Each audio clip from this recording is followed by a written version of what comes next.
Guys, so I think we're live. I'm pretty sure we're live.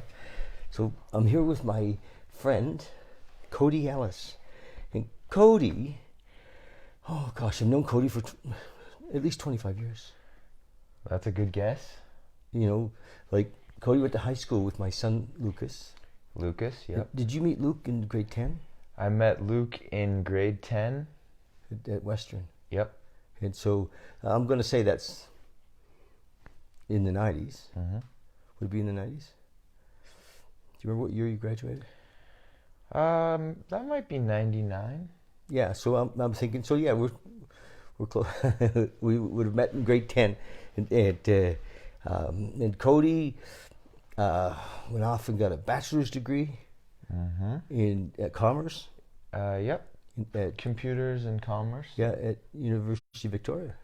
In Nova Scotia. No way. Yep. You went to St. FX? Mm-hmm. Really? Where's your X-ring? I don't wear it, but I have still have one. it? Yeah, I have one. Nice. And I love it. It's cool. Yeah. Why did I think you went to Victoria? But anyway. A lot of people do from here. Yeah. Yeah, right. But St. FX is like a small town. Yeah, it is a small town, Antigonish. Yes. You really got into the heart of the Maritimes. I did, and I liked it. The Maritime people were wonderful, salt of the earth. Yeah.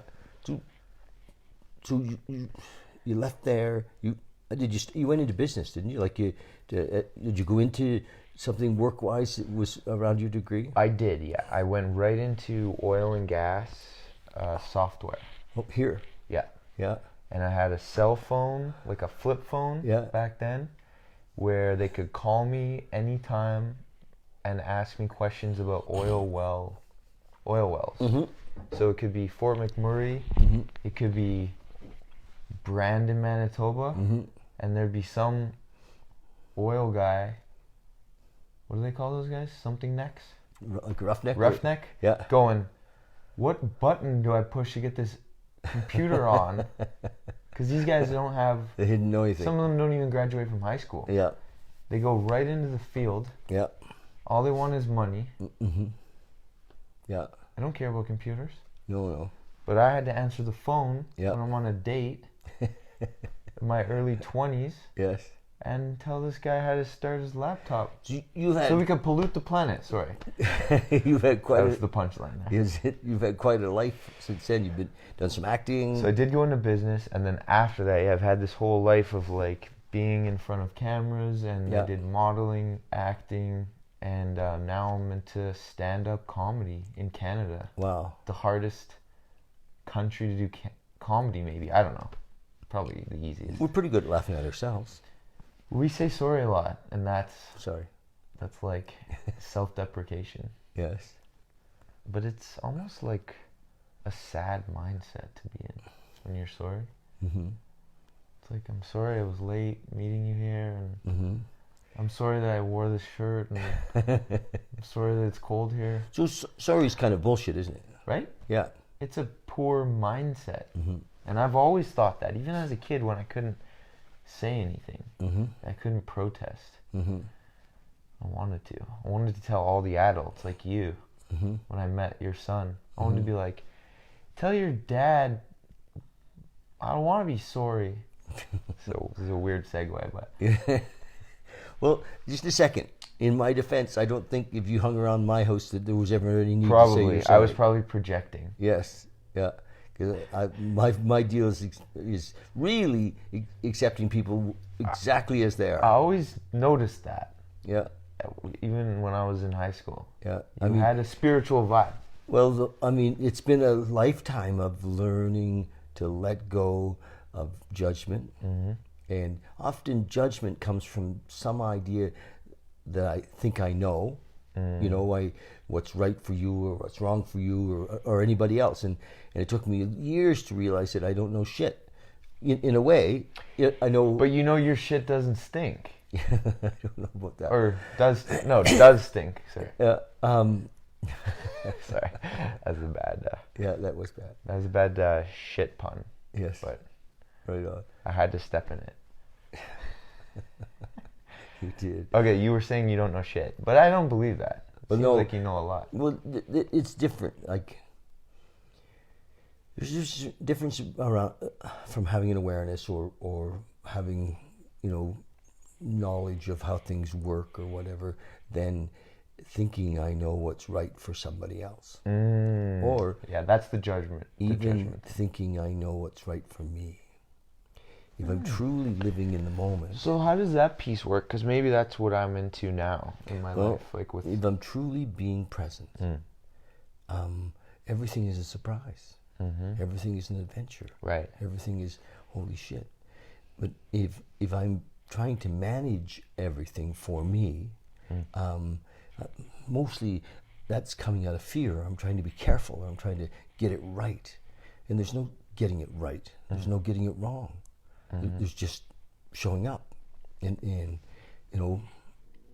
But we have the judgment that there is a right or wrong, or a good or a bad. And we were talking earlier about meditation. And I mean, my whole life, 40 some years of my life has been around getting past these. How long have you been meditating? Constrictive belief systems. How do we get past the bullshit so that we can be free? Well, I think meditation is the gateway. It's a big piece of it. It's a tool for sure to awakening. If I'm talking to somebody, because I'm teaching a lot lately, and I'm saying teaching meditation. Yes, and consciousness and. Okay, those are two different subjects. Well, not really. They kind of go together because if we're not meditating. We had a phone call. That's comedy. Now my show's back on. I'm going to stop mine, but... All right. I have a show too. Check out the Northern Cast after this. Actually, use your phone to go on and see if you can see my show. Okay, cool. We're doing this, and then we can... Yeah. We can... Do you have internet? Because I don't have a connection. Yes. So you would go on there to Bali's or... Project Awakening. Okay. Yep. Am I looking at Project Awakening? You're in the middle of it. Okay, because I see, I think that's either Vishnu or Krishna and so I see awakening stuff around me. Okay, password? Symbols of awakening. Okay, so Bali. The word project is also symbols? Bali. Okay. 1, 2, 3, 4. And so if any of your fans are driving by, that's how you get Wi-Fi. So, more comedy. Oh. Yeah. Did it go in? Yep. Okay. So then go on to Facebook. Okay. And find Bali and Beyond. Awesome. And I have watched a few episodes. Have you? Yeah. Yeah. So this isn't my first time watching. Yeah. So it is my first time being on though. And find Bali and Beyond. All right. And then we'll see how we look. Perfect. Is this an experiment in this is self-awareness? This is but what's happened to you guys is that James, who usually mans the camera, you want to make sure it's working too. Yeah, good idea. Good idea. Is not here, so we don't have a monitor to see if we're live in this moment, because the camera, all I can see is the lens of the camera, not the. There we are. We should see. So Bali and Beyond. Yeah. Right. No. Is it on the Bali and Beyond website? Mm-hmm. Okay. On Bali and Beyond Facebook, yep. Okay. So now I'm on here.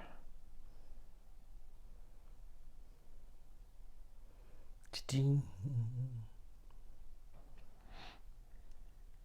16 minutes ago we started? Yes. Okay. So is it there? I see it. My gosh. Let's see what happens when you open up. Want to see the video? I'm not sure if I can play it, but I'll try.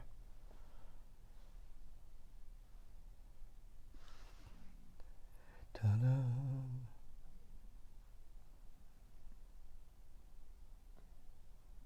Should be live still. I'm just going to go back to that for a second. Go for it. And see what's going on there. And turn your phone off too. Huh? I can't actually right now. Oh, you can't? No. It has to be on. Well, I see us. We are live. I see the live symbol. Yeah. All right. Okay, let me ask you a question then, David. So Lucas is watching. Lucas! Hey, buddy. All right. How am I doing? And Is this Barry, grade 10 English class all over again? It is. Tracy. Hi, Tracy. So, yes, we're doing well. Okay. I remember the essay I presented in front of Luke. Yes. In grade 10. Yes. And there was this girl named Susie. Susie Cute. You remember? No, I don't. But he does. He does, yeah. Right on. We can't dig up dirt on Luke. Okay. No dirt. I was presenting to her and Luke, that's all.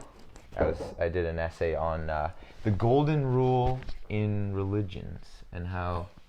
Stop it. I wrote this old essay. It was like this theme that I noticed among world religions. Mm-hmm. And I just wrote an essay about how... I think I just found the passages. So, do you feel like you've been a seeker, a spiritual seeker? Totally. So for how long? When did you think this started? Let me try and figure it out. I knew you'd ask me this. How long have you been meditating? I was going to ask you, because I remember when I tried to meditate and I couldn't. I can tell you that I have been a reluctant meditator. Me too. And a frustrated meditator. And a resistant meditator. Me too. And I know how long that took. For over 40 years. Okay, no. I'm saying, and you remember like the first third of your meditation practice? It was always like, I can't do it again. Yeah. I'm moving around. This is happening. How long in that first third how many years was it until you sat there and you know, because it's you, you really sat there and you were still so I 10 years? So no, it came in waves. Okay. So depends at different times.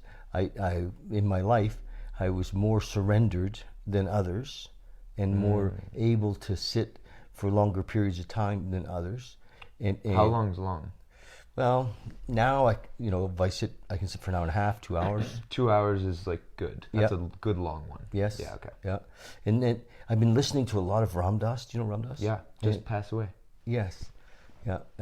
Tons of Ram Dass lately, and all these years I kind of passed over Ram Dass. He had a stroke, right? Yeah. So I actually dug up his material pre-stroke. Yes. And then also like to see the difference. And there's so much though. I mean, there's all this tons of old YouTube, tapes, stuff from the 70s and the 80s. I'm listening to. And pre-stroke, he was like this. Yeah. He was a bubbling. Yeah. But post-stroke, yeah, he was very spiritually sounding, like his tone and. Yeah. His message was almost always the same. I noticed though. Yeah. Before the stroke, it was. I'm just a voice for, positivity and good things. Love. And then after the stroke, still just, I'm doing, what I'm expounding is love. Yeah. So, but the other day I was listening to him and he was talking about doing it. He was in Myanmar or somewhere like Burma, doing it in a retreat or a monk. Temple. Yes. And they were meditating like 18 hours a day. Yeah, on hammocks. 18 hours a day. Yeah, they do hard meditation. And just counting their breath. Well, I was going to ask you about that, because that is one of the ones that got me just into it. Counting their breath. It was just like, breathe in, breathe out, breathe in. Just hours and hours of being with the breath. And he said that after a week, it started to shift. And then after 2, there was nothing left except the breath. Right. He had this awakening, this in terms of thoughts. Yes. No thoughts are left. No story. Right. No past. No No future. nothing. He was just in the breath, and it was an amazing technique because that's what it is a technique to awaken. Recently, I did what I call I don't call it. It's called an enlightenment intensive. Okay. So where it's 1 week. Well, the one I did was only 3 days, but it was 16 hours a day for 3 days. Yeah. I'm going to do a 1 week, a 7-day one coming up. Where's that? Here in Alberta, with my friend Trevor Thibodeau. I'm doing one this weekend. Shout out to Trevor. Hey, Trevor, I'm doing one this weekend, just a short. And I really, really encourage you guys, if you want to know about the Enlightenment Intensive, we're doing a 1 day on Saturday. And so we sit in the Enlightenment Intensive in like a dyad. So you know what a dyad is? So I kind of do, yeah. Yeah, so it would be like you and I sitting right across from each other, maybe 2 chairs, boom, boom, and we're looking at each other, and I would ask you, tell me who you are. Yeah, I've heard that one. Yes, and then and it goes on, for days, and well, so I had this experience after about 2.5 days of where everything was gone, the story was gone. I'm just the one who's having this experience, and the stillness came, and the color and texture of everything changed. It was amazing. But when I got there, I realized that I'd been there before, but didn't recognize it, as this oneness place, But the exercise, though, really helped me to identify how attached I have been to my story. David the Bali guy, even David the meditator, but even the David idea the teacher. Of having a story, who's that? That's an old teacher. Is that Campbell? Joseph Campbell? Well, Joseph Campbell talks a lot about stories. He's the talks a lot because even Oprah talks about it nowadays. Mythology, and we all have a story. And the trick is not to be attached to it. That's what I'm saying. Yeah. Oprah talks about how she, I think, learned from Joseph Campbell that if you're attaching to the wrong story. Yeah, maybe from reading Joseph Campbell, because he wouldn't have been around in her time. No, I mean reading it. Yeah. I think he came up with this concept of you have a story, you can rewrite your story. But there's still story. Yeah, there's still story. So then you're going even further, going... No story. Go to no story. Mm-hmm. And I'm going to just call bullshit. Like, I would say, sure, that sounds good, but maybe it's impossible. Well, I don't know. I mean, it's hard to say. So you're right. Yeah. Maybe it is impossible. And I think we're almost talking Christ consciousness when we're in no story. Right. And yeah, exactly. Because we've moved totally out of... It's too ego. It's almost like I'm one with everything. I'm now, quote unquote, God. Or awakened. And that's a mental illness in some hospitals. Totally. You tell someone you're God, they want to medicate. They're not going to let you out. They want to medicate you. Yeah. Right. Lithium and fucking whatever. It's good to have a community who understand the kind of work you're doing. Yeah, exactly. And we're safe because they're witnesses. Like, we're not doing anything wrong. We're just talking about God, okay? Just chill. Everyone chill out. So, and Ram Dass is great because if you listen to some of his stuff, he actually talks about that. And David Hawkins, who I just talked to you about, what was his book? You said his book. Power versus Force. Okay, I'm going to read that Letting Go. Power versus Force. But Hawkins, in some of his YouTube videos, says, as you progress up the vibrational scale of awakening, you easily could get into a state of not wanting to do anything, of dropping out of, because we're motivated by story. Right. I got to go to work. I got to get married. I got to have children. I have to eat again. All of that stuff. Yeah. Yeah. And I know, you bring it down to that simplicity. The food's going to come out again. But place to go shit, for sure. We're back to that. I'm poking holes in your theory, but if you can prove this to me, I'm all ears. Well, it's not about proving. I can't prove it to you. If you can prove that there's a place where no story exists, then I'd like that. Well, I can share it with you right now. Yeah. You ready? Yeah. So, when we're truly present in this moment, story is all outside of the moment. And Christ said there will be no time. Everything that was, is, or ever will be is now. And when we're present, when we're totally here, that's when we connect to love. Because love isn't in the past. Love isn't in the future. It can only be in this moment. God isn't in the past or the future. It can only be met here. Right. And when we're here naked. We're here without story. Because there's just now. And as we practice being here, and what I'm doing in my Monday night class is supporting people on how to, first of all, recognize story. And lots of times it comes up in... Is it journaling? No. Just verbally? No, but journaling's fine too. But lots of times story comes up in anger. Yes. Anger is... praise. I deal with that. Anger is... and this is like the thing I actually wanted to get to eventually. Anger is a lot of times comes out of judgment. Because we think something should be different. Can I reiterate something you just said? So the story concept, so fundamental. You got to either redefine your story so it's positive or just go no story, right? Because a negative story is obviously not what you want. But then eventually what you're going to get to is a place where the anger isn't there. Because that's ultimately the best. We move into love, yeah. Unconditional. Or even, I would take no love, like zero love, also no anger. Mm-hmm. You know what I mean? Like, if I could stay at zero all day, no matter what happens to me, if I had some fight with... Give me 3 minutes and I'll show you how to do it. Go.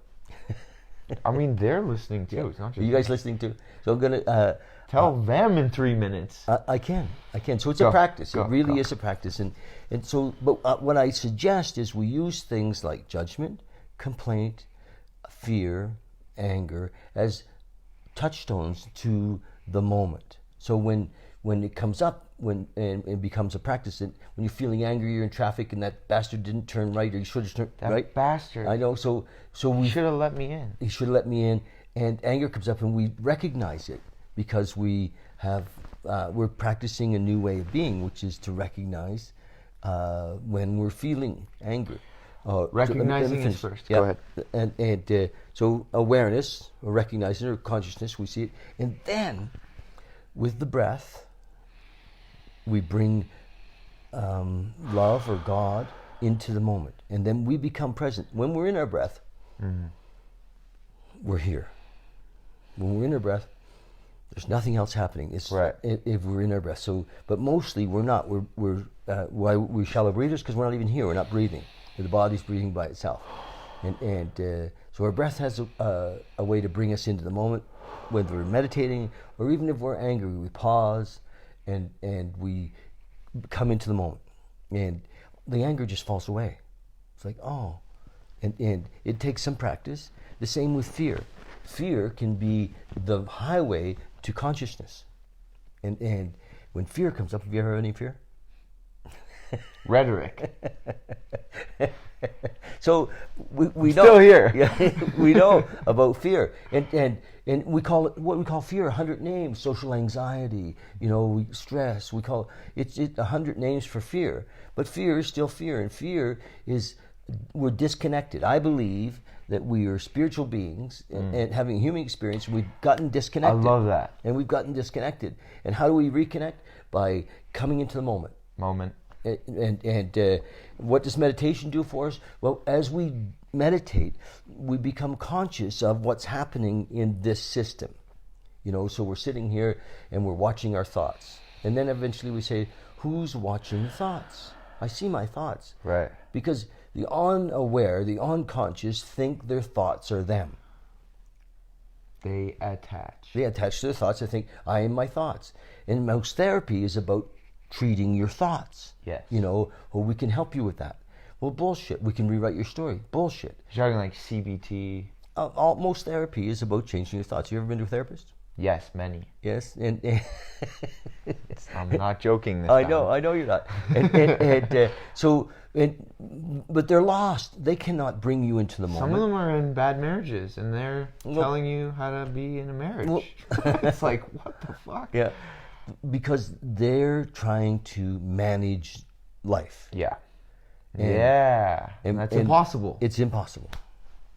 I agree. Because when I manage it from my ego, it's always coming from fear.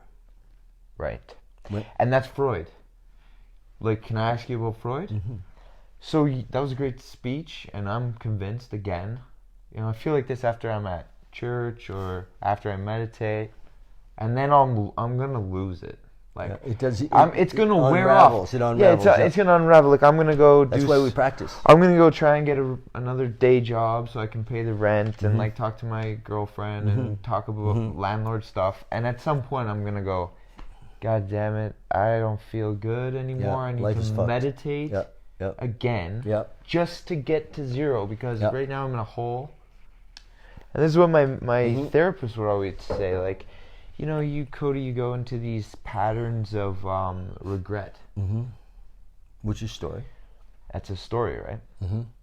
And so when I'm in the story of I could have done that better. Yes. That's my story. Yes. My therapist, not only 1, 2, 3, I think 3 of my therapists said, you're always doing regret. Like you think that things can be perfect or something. And so after the 3rd one, I heard them. Like before, I was like, what do you know? You have You're fighting with your husband all the time. You don't know. Mm-hmm. You don't know about my regret, because don't you regret fighting with your husband last night? So anyway, I would say that they're wrong. And then eventually I just let it in. I said to myself, I am doing regret all the time. Mm-hmm. And that guy got to me. That's called awareness. So now I'm aware. And I hardly ever regret now, thanks to that guy, that doctor. Now when regret does come, it can be a pathway to consciousness. Yeah, and I meditate right away because I hate it. Yeah, because, meditate is the way to come into the moment. Yeah, exactly. So I present it away. Did you ever try to manage fear? You can't really manage fear. Define that. Like, what does that mean? Well, so fear comes up. Like a big job deal. Fear comes up. I'm scared I might lose $1 million. Yes, and just try to talk yourself out of it. Oh, a house, real estate. Try to talk yourself out of it. I'm selling a house, but I might get fucked. You can't talk yourself out of it. So I mean, it's a real house. I can't talk myself out of reality. I'm not talking about that. I'm talking about the fear. I know the fear was the house, but you give me an example. So what are we afraid of today? Just hang on a second. Okay. Talking too fast. As an example, it's a subtle fear. Okay. Maybe it's a fear that we're not good enough. At something. Period. On Earth. Just not enough. Good enough to be on Earth? That's a low place to be. I know.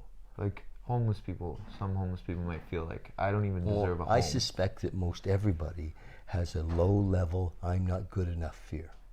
Low level, yeah. Yeah, and so when it comes up in different forms, when we're watching for it, when we're practicing consciousness, when we have set a goal, if you will, to awaken, we need to see these things so that as they come up, we can become present.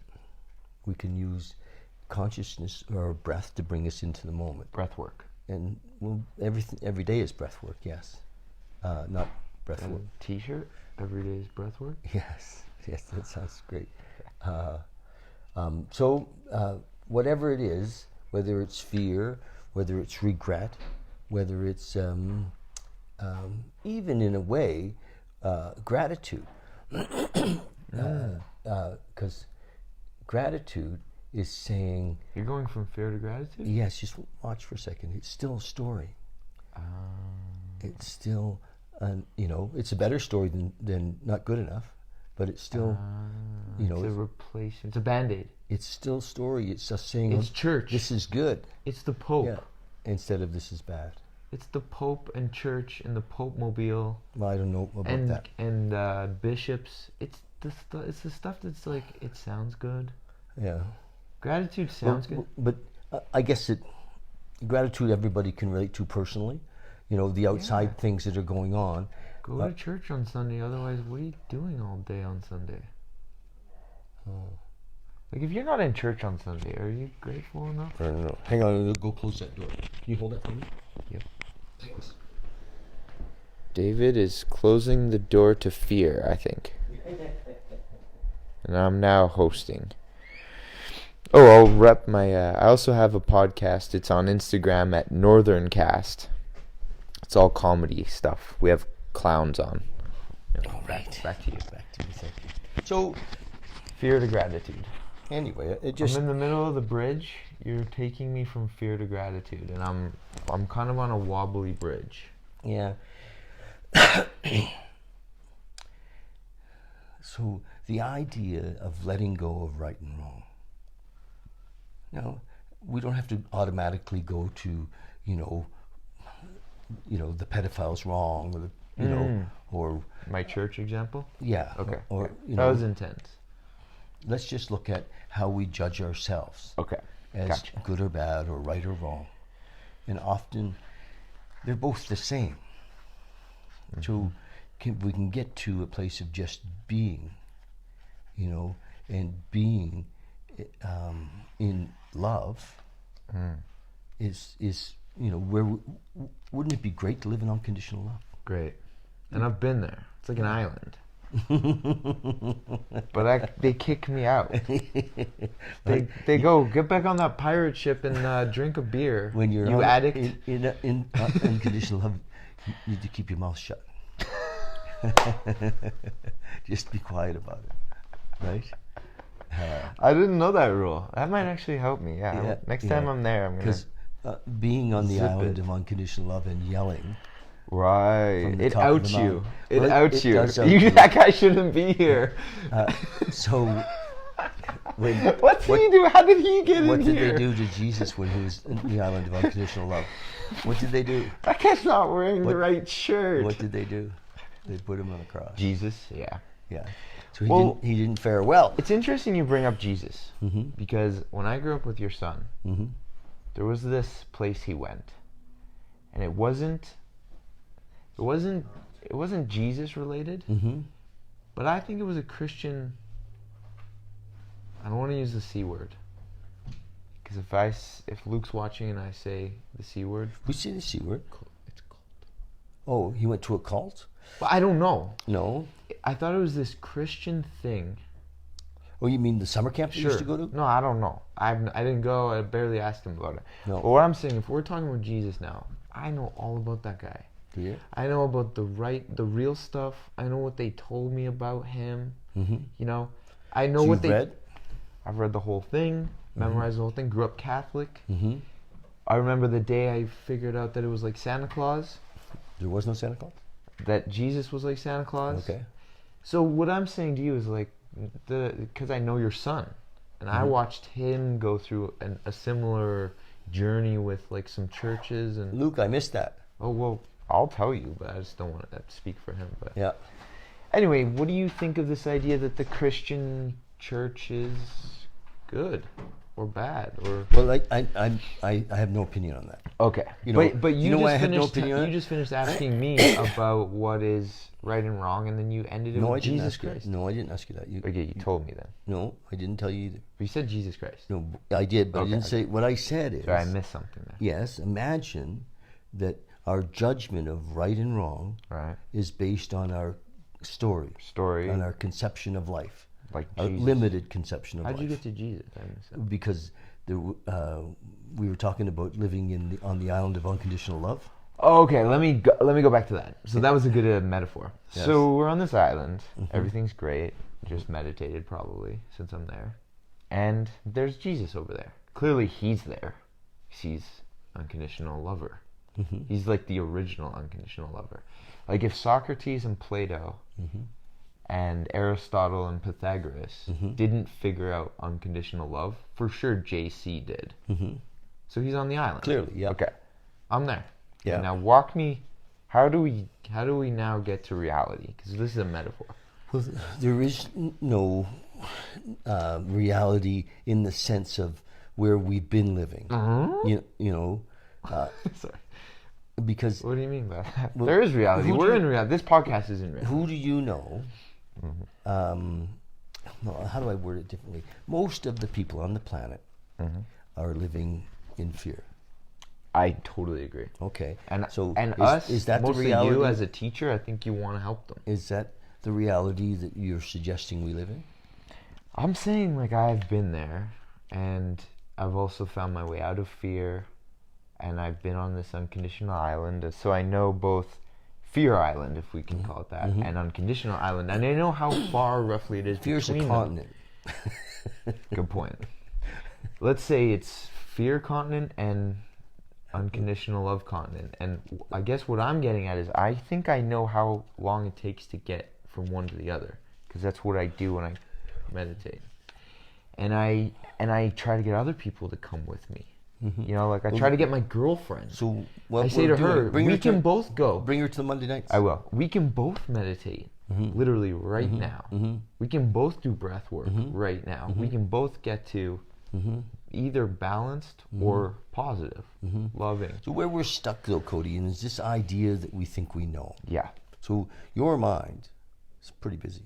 Mm-hmm. And your mind... Yeah, that's called ADHD. ...thinks it knows. Yeah, sometimes. Yeah. I know the size of the planet.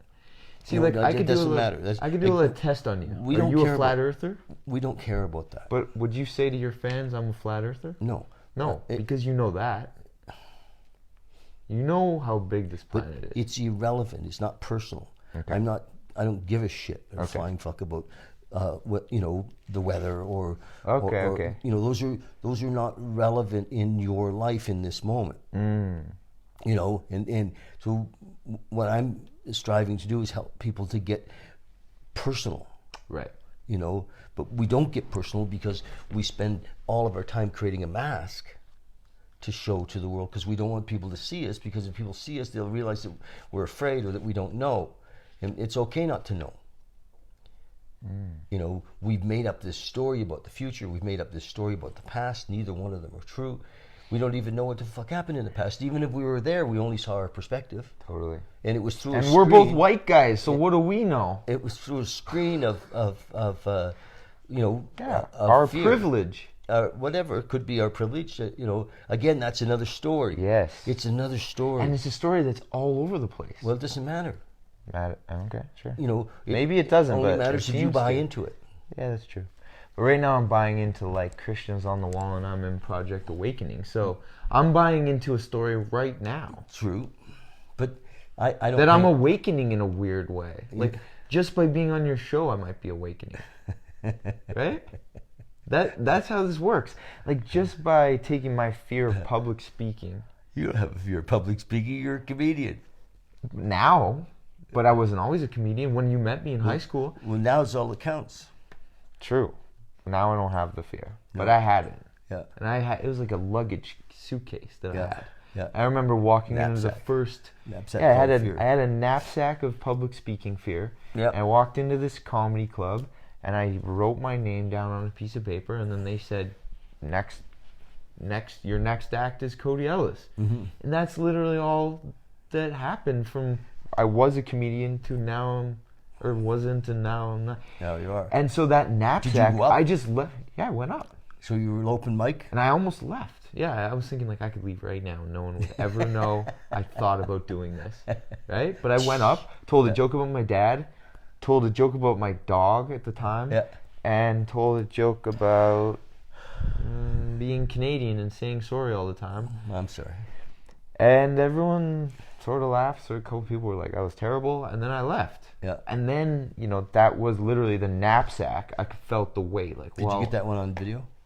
Not that one. Not the first one. No. None of my friends were there because I didn't have the balls to tell anyone. Yeah. But since then, some of my friends have been to my shows. Mm-hmm. My girlfriend. So I can do jokes that are like. Have you got a show coming up in Calgary? Yeah. Tell us about it. Okay, so World.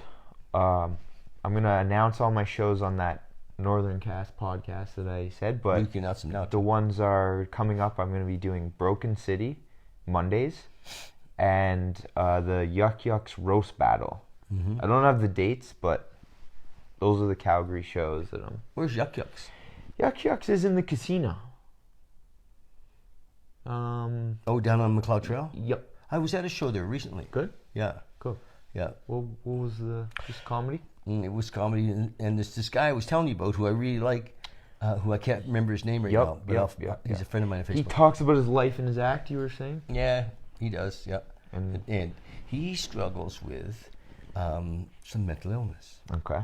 And I've often talked on, this publicly. I watched a show where you discussed it. So about my alcoholism, and a lot of times folks think that alcoholism had something to do with my drinking, and it wasn't.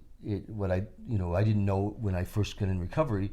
I thought my problem was that I drank too much, but I got in recovery. I realized that I had a weird way of looking at the world, which we call a mental illness, and basically, the alcoholic is living in fear and selfishness, and so I was always trying to shape the world to fit what I wanted or felt I needed, and the program recovery over the years, and it took some time for this to happen for me, is as I began to realize that my purpose in life was to serve others, as opposed to trying to get something. Right. And now recently I've been able to go into the extreme of this.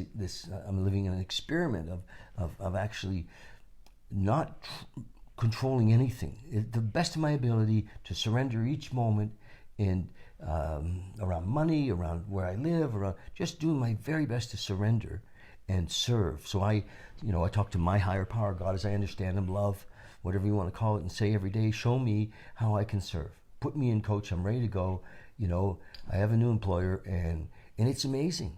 It is so amazing. I don't have any dough, but that's okay. It just doesn't seem to matter. Even when I was in business and working my ass off, I never really had any money. It was always in the business. Yeah. Do you know what I mean? Reinvested. Oh, it was always there. My money and other people's money, And sure. So I've realized that even then, all those years, I was still trying to get something. I wasn't really coming from an honest place of service. Well, that reminds me of Tony Robbins, Gary Vee. There's a long list of business guys who are, in theory, serving. Yes. And you kind of look at them like, I want to trust this guy. I love Tony. I went and did his business. I love Tony too. Mastery course. I love Gary as well. Yeah. And all I'm saying is this person is trying to serve because I can tell by the energy. Yeah. The energy is like, I'm going to tell you the truth again. Yeah. I'm going to now put out a video with someone that is hard to interview. Yeah. I'm now going to... So that's serving. It's like uncovering stones and doing the hard work of the topics that don't get discussed enough and things like that. Yeah. So I know the idea of serving, and Yes. I also recognize your life story in their life story. The business kind of, it's like a crossover. It's like you have business, sure, and you can motivate someone to market their business better. But then you can also motivate someone just to be a better person. Well, and those two things are kind of happening all at the same time. Like you don't know. What I've discovered, though, can I interject? Yeah. What I've discovered is that all of the self-help people. That's a good word, yeah. All of the self-development people, personal development, self-help people, in a way, are often just rewriting the story. They're replacing the story. When I'm actually come to is that I spent years of doing affirmations, trying to rewrite the story, writing out long pages of goals and goal books, trying to rewrite the story. Yeah, goal books. I have those. Let me finish. And I realized that for me, it didn't work. For me, I really had to surrender to this source, this unimaginable, undescribable moment, and call it what you want: God, universal intelligence, call it, Father of light, call it love. But in that surrender, there's a spot of just allowing, just totally, not me trying to tell the universe what I need, me saying, tell me what I need. Tell me how to serve, how to show up. And so there's such freedom in that, I let the goal books go. I still have mine. Well, it's okay. But I don't write in them anymore. Yeah. Like I can go to so living in the moment, baby. I can go to Chapters, buy one of these, moleskin, and then write goals all day, literally. And then I'll write it in a calendar form, and I'll write, okay, I want to have this many pennies by this day on the next month. So now I'm writing into the future. But I've read those goal books recently thinking, I don't have any of this money that I wrote down I was going to have. So it didn't do any good. None of this writing about goals and money and... Well, can I help you with that? Yeah. I believe that many of us are trying to achieve something and we're not really in our purpose. So we're trying to achieve it in some on some track, whatever it is. Maybe it's a tech track, or maybe it's the oil world track, or maybe it's oil business is big in Calgary. And, whatever the track is may not really be our track. Well, polluting the planet is probably not any of our track. Well, there's more to that than that, and I'm not going to get into that. Me neither. Don't let me bait you politically. Without the oil business, we wouldn't have this beautiful home. I mean, God, thank you, God, for the oil business. I'd be driving my truck. My whole family's in the oil business. Yes, I'm a right-wing conservative if I have to be. Seriously. So all I'm saying is that even abortion I can get behind. What I'm saying is, what if? Let's not go there. Not abortion. Let's not go there. I'm pro-choice. Are you living pro-choice? Yes. Are you living your purpose? So, as a pro-choice lefty, that cares about the planet, yeah. I do jokes about it on stage, and I kind of think some of these people need to wake the fuck up. Are you living your purpose? That might be my purpose. Waking people up. A little. Oh, so you mean we have a similar purpose? Yeah. That's why I'm on this couch, motherfucker. And if I wake them up in the right way, they don't feel bad. You know, they're not like, oh, I polluted the planet for 30 years and I can switch to being a, ski instructor now and make money that doesn't feel bad. Yeah. You know, I love Calgary. I have a friend who's a ski instructor. I love Calgary, okay? And anyone listening, if you're in the oil business, I apologize for anything I just said that felt hurtful. The views of any of my guests are not necessarily mine. Yeah, but the views of him on mental illness and religion aren't mine either. So fuck all of this. I don't agree with any of the stuff he just said. None of it. Even when he told me to shut up. So my views on oil is mine. Yeah. But I can also pretend like I'm a right-wing conservative. Like, I get what politics is. It's nonsense. Sorry, I was ranting. He rants. Well, it's all story, yes. It's all bullshit. It's all story. Money's not real. The economy's not real. Recessions aren't real. Nothing is real. The thing is, so, Cody... Except for there's a planet that's holding us down, right? And I know how big it is. Mm-hmm. And sometimes I'm talking to these flat earthers at my comedy shows, and they're going, the earth is flat. And I'm going, fuck that guy. Because they're spreading disinformation. They're spreading lies. Right. And I tell them, do you really want to go there right now? Yeah. Do you? Reality, yeah. No. I want to go back to reality. What's reality? When I walked in the door, I was in reality. And now I'm on some love consciousness island with Fear Island just over there. And all we've been talking about is breath work. Awareness. It's not really breath work. It's more like just being in the breath. Yeah. Deepak Chopra. Do you like Deepak? Have you read some of Deepak's stuff? Mm-hmm. So you are interested in this stuff? I'm a big reader. Well read. My mom's a lawyer. She made me read books for like homework every morning. Read any Osho? I watched that thing, the doc. Yeah, but have you read I haven't stuff? read. No. I feel like I get it though. I heard him speak. Did you? I mean, does he write about the stuff he speaks about? Yeah, but tons of books. And they're all actually from his talks. My point is that I get Osho's thing. Do you? I think, yeah. Okay. Like Ram Dass, I would read and listen to him, and I think they have a similar message. Mm-hmm. Right on. Does that make sense? So if your purpose is to help people awaken through comedy... Up. Yeah, maybe it's comedy. Maybe I should be something else. I haven't... being a clown is weird, David. Some people heckle you. They throw tomatoes. It could be a mask. They think you're wasting their time. Could be a mask. I can't say. Whatever it is a mask, but I put it on and then I just start talking. Whatever you do, you just want to be there, 100%. I want to tell the truth. You can't be on the stage and not be there. I love telling people the truth. Right? Like, I love telling... Are you very present on the stage? Yeah, I have to be. Yeah. So you get it. When you're on the stage, there's nothing else happening. Yeah, that's a flow state for me. Nothing else happening. Yeah, there's no past, there's no future. Yep. You're there. Yeah. Here's what I meditate and then I go on stage. Consciousness. You're here, yeah. I always have to meditate first, though. Because if I'm taking in any of my weird shit, like that knapsack of public speaking, if I take that in, it throws everything off. Fear. Yeah. I take no fear in. Yeah. I take no fear into the show.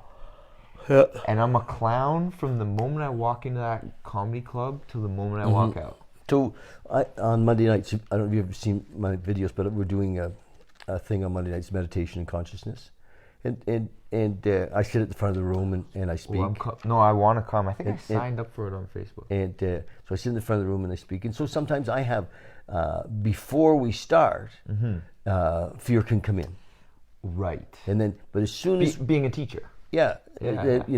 Or story. What do you know? What do you have for these people? Oh, what are you giving? Yeah. Who do you think you are? Yeah. And so story can roll in and so I breathe and I sit there and so. But as soon as we sit, the group's there and James turns the camera on, it's gone.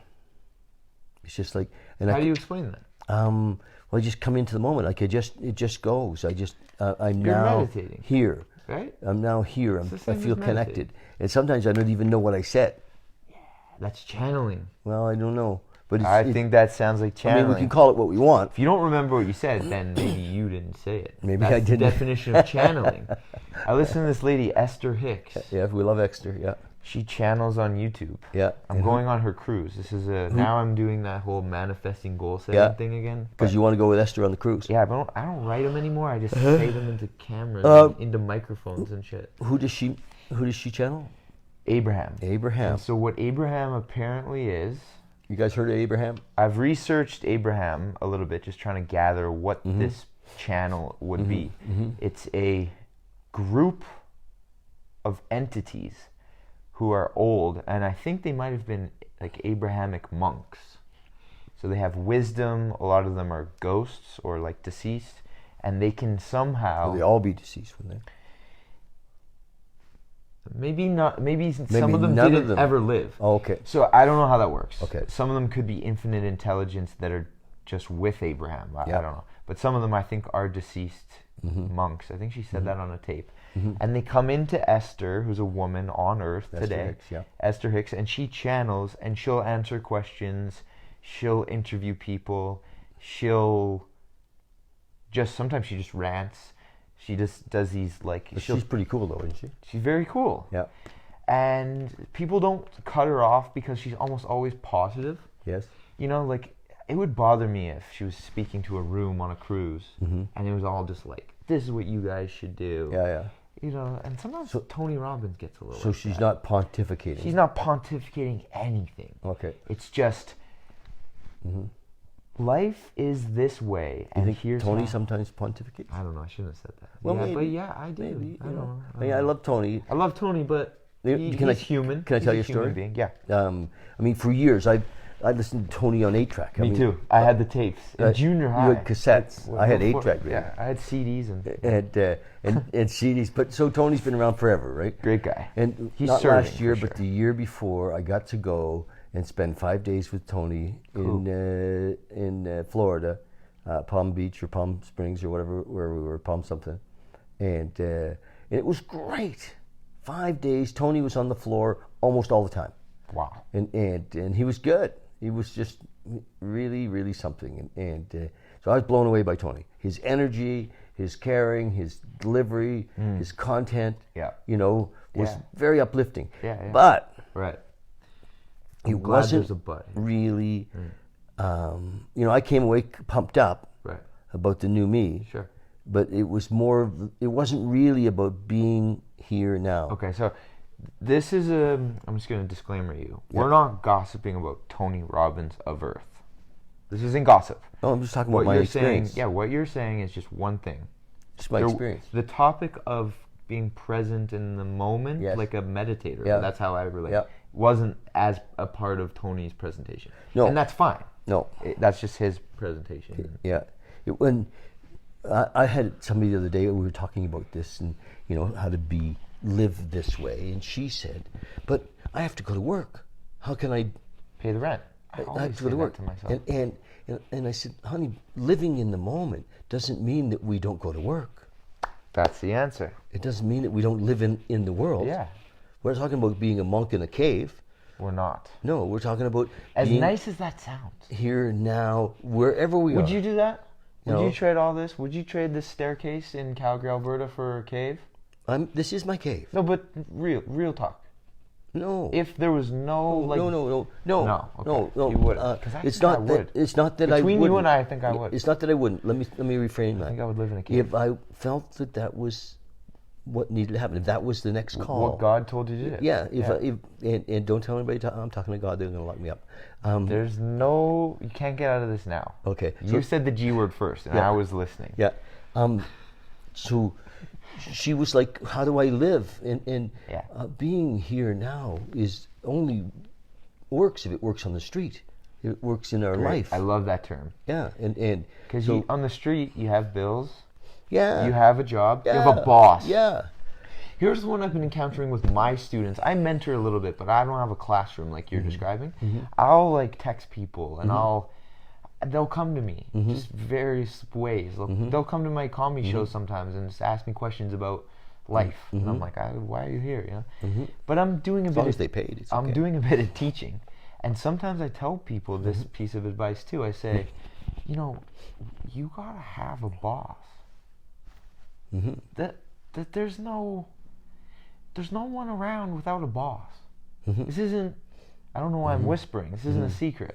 And when you have a boss, you have to get along with them. Everybody got to serve somebody. Bob, and we're now What doing German the top dude? 10. The German dude, Steiner? no, little man. He was Eckhart Tolle. Eckhart. Yeah.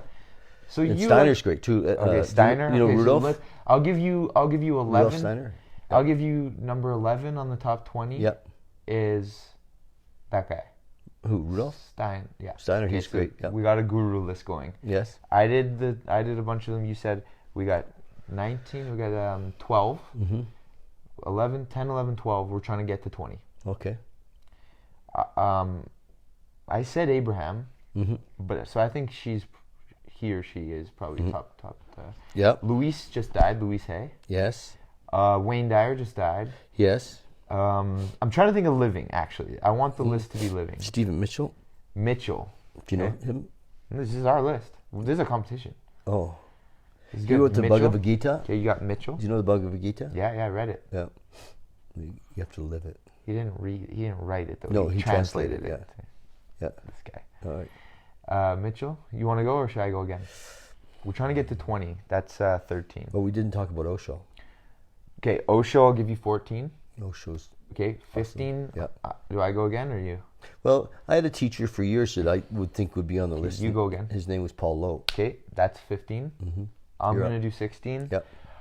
I'm going to go way back. Wait, are we doing a live? Yeah. This is only a live. Doesn't matter. No? Most Okay. of those guys are dead. Okay, I have to bring up the Buddha or even Confucius. I think of them as the same guy. I think maybe they had a crossover consciousness maybe, and Lao Tzu even. I think those guys all shared notes. So that's mine. You're 17. Well, let's not forget It's Christ. on the wall. Let's Yeah, not okay. forget Christ. 17 is Christ. Yeah, Let's Jesus. go 18 with Krishna. Krishna, just yeah. to cover our bases. Yeah. Want to go 19 with Muhammad? Oh, yeah. Yeah, okay. Yeah. And then We where love are we? Muhammad. We only have one left. There's only there has to be one person out there. Dead or alive. It's a woman. Mother Teresa. No. It's got to be a woman. I don't know why. We had so many men in our list. That's why. Well, maybe, Mary Magdalene. Ooh, there. That's our 20. Mary Magdalene. That's our number those- 20 spot, folks. Those writings of Mary Magdalene, that haven't been, they're just being more published. I'm going to dig those up like the Dead Sea Scrolls. This has been fun. Yeah. Did I pass? I feel like just because you were the dad of my friend from childhood, I was being a little bit tested, but I'm fine with everything that happened. I don't think that there was any test. Okay, well, I life don't see a might be the test. test. Life. After this, I have to Well, go. that's a story. I think that You're right, another story. yeah, Damn it, that I life have is not a so test. many of Life them. is to be lived, and we can only live it in the moment. So does that mean life isn't hard? No, of course it's not hard. How are you going to prove that at the end of the podcast? You can. It's only hard if we think it's hard. We say it's hard. It's an adventure. Oh no, David. It's a road You're trip. going down a rabbit hole with no end. We're on a road trip. So if life's not hard, then what is all this stuff for that we need?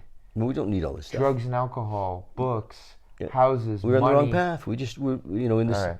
It's actually wasn't even the wrong path. Let it me was the path rephrase that brought it. us to now. What I just heard you say is, this is my therapist coming out. What I just heard you say is life can be easy if we're on the right path. Life is easy. Yeah. Life is easy. Sorry, I already screwed That's it up. called active listening. Thank you. I said. You're active listening. I baby. do. I learned Yeah. that in therapy. Yeah. Yeah. Active listening.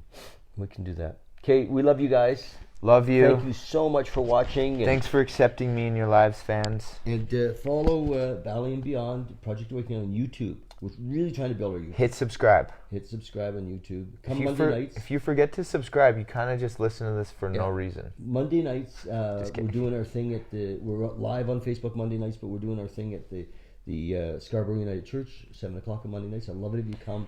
It's a consciousness group. Does that have anything to do with United? No. Okay. It is a consciousness group, but we're becoming a community and supporting each other in letting go of our story and being present as a community. I'm all for that. It's not just me. We all need to do We're all it. becoming each other's teachers or each other's mirrors. Yes. And We're learning the language of how to move through fear and all those stuff. I'm not allowed to clap like it's a comedy show? No. Can I clap? Let me just stop finishing. Hang on a second. There was one more thing. Oh, on the 21st of March, we have